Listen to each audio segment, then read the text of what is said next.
Hi అండి. నమస్తే. నేను మీ లక్ష్మీ చౌదరిని. వెల్కమ్ టు మిస్ట్రీ మధురిమలు తెలుగు ఆడియో స్టోరీస్. మనసా స్మరామి పార్ట్ 21తో మీ ముందుకు వచ్చేసాను. కథలోకి వెళ్లే ముందు ఎప్పట్లాగే లైక్స్, హైప్స్ గురించి మిమ్మల్ని రిక్వెస్ట్ చేస్తున్నాను. మీరు ఇచ్చే లైక్స్, హైప్స్ వల్ల కథ మరింత మందిలోకి రీచ్ అవుతుంది. ఇక మనం కథలోకి వెళ్ళిపోదాం. అభి ఆఫీస్లో ఫుల్ బిజీగా వర్క్ చేసుకుంటున్న టైంలో డోర్ నాక్ అవుతుంది. కమిన్ అంటాడు అభి. లోపలికి ఒక 24 ఏళ్ల అమ్మాయి హీల్స్ వేసుకొని ఠకా ఠకా సౌండ్ చేసుకుంటూ వస్తుంది. తనను చూసి అభి అసహనంగా మళ్ళీ ఎందుకొచ్చావు అని అడుగుతాడు. అదేంటి అభి, మా డాడీ నీ దగ్గర నన్ను వర్క్ నేర్చుకోమని చెప్పారు. నువ్వేమో దగ్గరుండి నేర్పించాలి గాని ఎవరికో అసిస్ట్ చేశావు.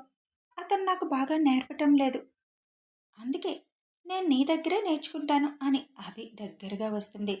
అభి చిరాగ్గా స్టే అవే. చూడు, నేను కూడా ఆఫీస్కి వచ్చిన కొత్తలో ఆయన దగ్గరే వర్క్ నేర్చుకుంది. ఆయన ఈ కంపెనీ పెట్టినప్పటి నుంచి మా నాన్న దగ్గర చేస్తున్నారు. కాబట్టి ఆయన పర్ఫెక్ట్గా చెబుతారు. నీకు ఇష్టం లేకపోతే వెళ్ళిపోవచ్చు.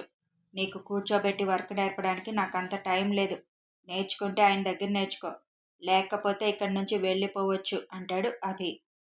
పళ్ళు నూరుకుంటూ ఓకే అభి, ఆయన దగ్గర నేర్చుకుంటారు. కనీసం లంచ్కి వెళ్దాం వస్తావా అని అడుగుతుంది. చూడు భార్గవి, ఫస్ట్ నా పేరు Abhiram. Call me Abhiram. Next నువ్వు ఇక్కడ వర్క్ నేర్చుకోవడానికి వచ్చావు. ఆ పని మీద మాత్రమే ఉండు. వేరే ప్రోగ్రాంలు ఏమీ పెట్టుకోకు. నాకు లంచ్ నా ఇంటి నుండి వస్తుంది. ఇక నువ్వు వెళ్ళొచ్చు అని అభి తల కూడా ఎత్తకుండా చెబుతాడు. అభిని ఎలా అయినా తన వైపు తిప్పుకోవాలి అని క్లీవేజ్ ఉన్న టాప్ వేసుకొని వచ్చి అభి ముందు నుంచున్న కనీసం తన వైపు కూడా చూడని అభిని చూసి పళ్ళు నూరుకుంటూ ఎన్నాళ్ళు అలా చూడకుండా ఉండగలవు అభి? ఆడదాని అందం ఎలాంటి మగాడినైనా పడేస్తుంది అని మనసులో అనుకుంటూ వెళుతుండగా, చూడు భార్గవి, ఈ ఆఫీస్కి ఒక డ్రెస్ కోడ్ ఉంది. నువ్వు కూడా అదే ఫాలో అవ్వాలి అంటాడు అభి. అదేంటి అభి, నేను జస్ట్ నేర్చుకోవడానికి వచ్చాను. నేను ఎంప్లాయ్ కాదు కదా. Call me Abhiram.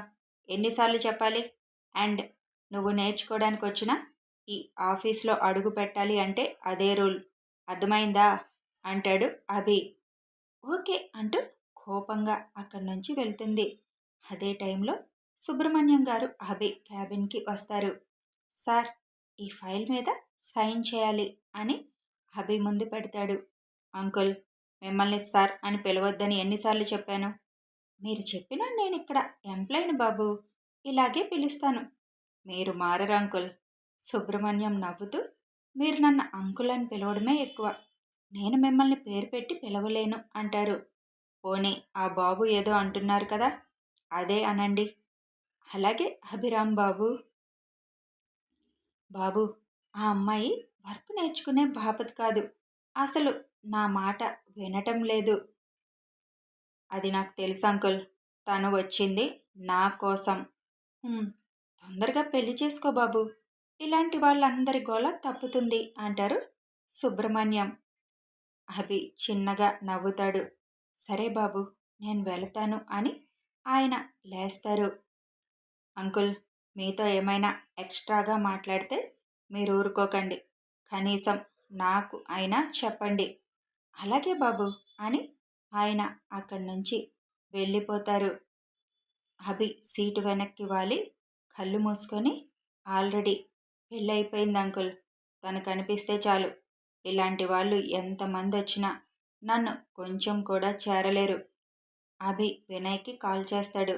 అప్పుడే హాస్పిటల్లోకి ఎంటర్ అయిన వినయ్ పాకెట్లో నుంచి ఫోన్ తీసి లిఫ్ట్ చేస్తాడు. ఎక్కడ్రా అడుగుతాడు అభి. హాస్పిటల్ అభి. ఏమైంది? నాకేం అవలేదు. తాతయ్య కోసం వచ్చాను. ఇవాళేదో టెస్ట్లు అన్నారు, అవి దగ్గరుండి చేయించమని నాన్న ఆర్డర్. ఓకే, ఆ పని చూడు, నేను తర్వాత కాల్ చేస్తానని కాల్ కట్ చేస్తాడు అభి.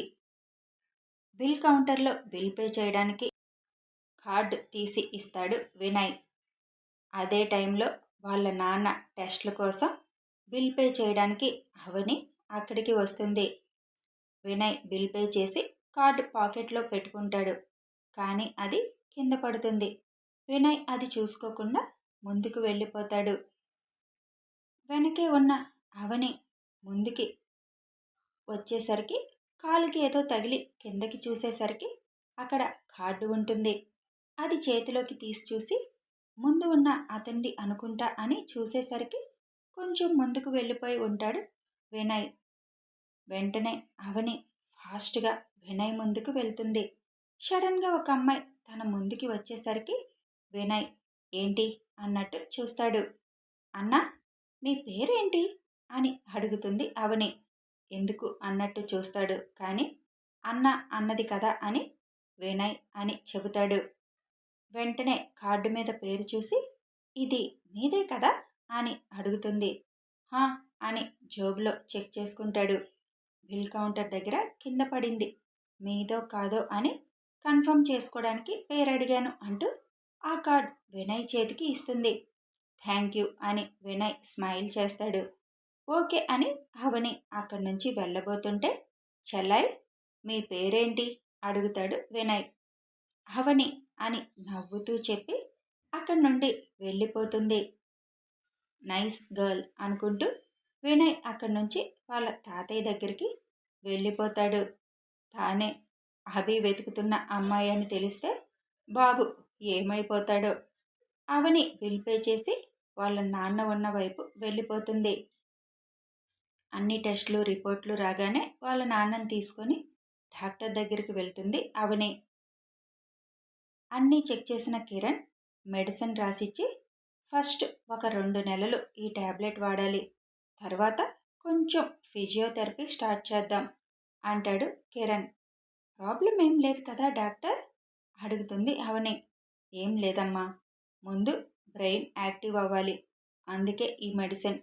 కొంచెం ఇంప్రూవ్ రాగానే కాళ్ళకి చేతులకి ఫిజియోథెరపీ చేస్తే 6 నెలల్లో మీ నాన్న మ్యాక్సిమం కోలుకుంటారు.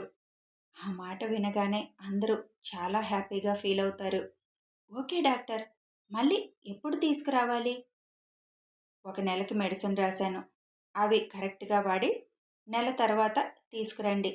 ఎంతవరకు అవి పనిచేశాయి టెస్ట్ చేసి తర్వాత ట్రీట్మెంట్ స్టార్ట్ చేస్తాను అని చెబుతాడు కిరణ్. ఓకే డాక్టర్ అని వాళ్ళ నాన్నని తీసుకొని బయటికి రాబోతుంటే ఒక్క నిమిషం అంటాడు కిరణ్. ఏంటి అని చూస్తుంది అవని. వీలైతే ఆయన్ని అప్పుడప్పుడు ఫ్రెష్ గాలికి బయటికి తీసుకువెళ్ళండి, మెడిసిన్తో పాటు మనసు కూడా ప్రశాంతంగా ఉండాలి ఆయనకి అని చెబుతాడు కిరణ్.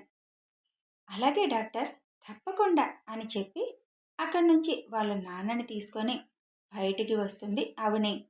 అంకుల్, చాలా హ్యాపీగా ఉంది నాకు, 6 నెలల్లో నాన్న కోలుకుంటారు అని సంతోషంగా చెబుతుంది అవని. అవునరా, నాకు కూడా అలాగే హ్యాపీగా ఉంది అంటారు కుమార్ గారు. పదండి, ఈ ఆనంద సమయంలో ఒక కాఫీ తాగుదాం అంటారు రాజారాం.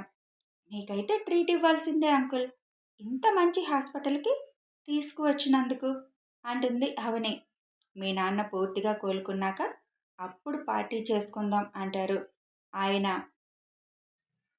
సరే, మీరు వెళ్ళండి, నేను మెడిసిన్ తీసుకొని వస్తాను అని అవని అక్కడి నుంచి వెళ్ళడం, పక్క డాక్టర్ క్యాబిన్ నుంచి వినయ్ బయటికి రావడం ఒకేసారి జరుగుతాయి. అప్పుడే రాజారాం కుమార్ శంకర్ని తీసుకొని వినయ్ ముందు నుంచి వెళతారు. వినయ్ ఫోన్ మాట్లాడుతూ వాళ్ళని చూసి పక్కకి జరుగుతాడు. వాళ్ళు వెళ్ళి క్యాంటీన్లో కూర్చొని కాఫీ ఆర్డర్ ఇచ్చి కూర్చునేసరికి అవని అక్కడికి వస్తుంది. వచ్చిన కాఫీని వాళ్ళ నాన్నకి నెమ్మదిగా తాగించి ఇంక వెళ్దాం అంకుల్ అంటుంది. కుమార్ గారు వెళ్ళి కారు తీసుకురాగానే శంకర్ గారిని ఎక్కించి రాజారాం గారు కూర్చుంటారు. కుమార్ గారు కారు ఎక్కుతూ అవని రామ్మా అని పిలుస్తారు. క్యాంటీన్ వాడు చేంజ్ కోసం లోపలికి వెళ్ళడంతో అవని అక్కడ వెయిట్ చేస్తుంది. అప్పుడే అక్కడికి వచ్చిన వినయ్ కుమార్ గారు పిలిచిన పిలుపుకి అటువైపు చూస్తాడు. కుమార్ గారు కారు దగ్గర నిలబడి ఉండడంతో అవని వైపు చూస్తాడు. అవని చేంజ్ తీసుకొని తిరిగేసరికి అక్కడ వినయ్ కనిపిస్తాడు. చిన్న స్మైల్ ఇచ్చి వెళ్ళిపోతుంది. కుమార్ని అవని ఫాదర్ అనుకుంటాడు వినయ్. అవని బయటికి వెళ్ళగానే కాఫీ కోసం అటు తిరుగుతాడు. అవని కారెక్కేటప్పుడు ఒక్కసారి చూసినా బాగుండేదేమో. అవని వాళ్ళు అక్కడి నుంచి వెళ్ళిపోతారు. ఆఫీస్లో ఉన్న అభి ఒక మీటింగ్ అటెండ్ అవ్వడానికి వేరే బ్రాంచ్కి వెళ్ళడానికి ఆఫీస్ నుంచి స్టార్ట్ అవుతాడు. కరెక్ట్గా సిగ్నల్ దగ్గరికి వచ్చేసరికి సిగ్నల్ పడుతుంది.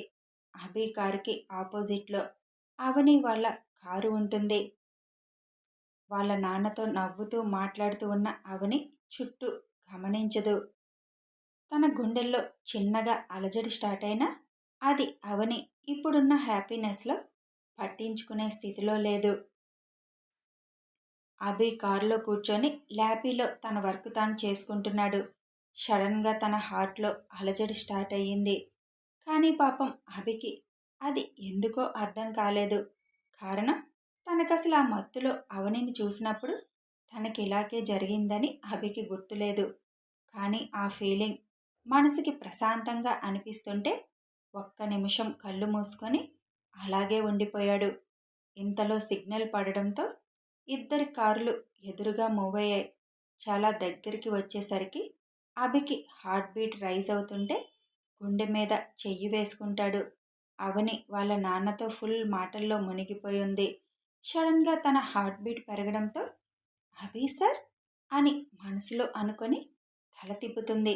అవని తల తిప్పే ఒక్క క్షణం ముందే అభి కార్ వాళ్ళని క్రాస్ చేసి ముందుకు వెళ్తుంది. అభి సార్ ఇక్కడ దగ్గరలో ఉన్నారా? ఆ రోజు అక్కడ ఆయన్ని చూసినప్పుడు ఇలాగే కొట్టుకుంది. వద్దు అభి సార్, నాకు కనపడొద్దు అనుకొని కళ్ళు మూసుకుంటుంది అవని. అవని కారు దాటి కొంచెం ముందుకు వెళ్ళగానే అభి గుండె నార్మల్ అవుతుంది. ఏమైంది ఇప్పటి వరకు అని అనుకొని మళ్ళీ తన వర్క్లో తను పడిపోతాడు. అభికి తన ప్రాణం దగ్గరలోనే ఉంది అని ఆ గుండె సంకేతం ఇచ్చిందని తెలీదు. తెలిస్తే వదులుకుంటాడా? అవనికి తెలిసిన కావాలి అని పారిపోవాలని చూస్తుంది. ఎంతవరకు పారిపోగలదు?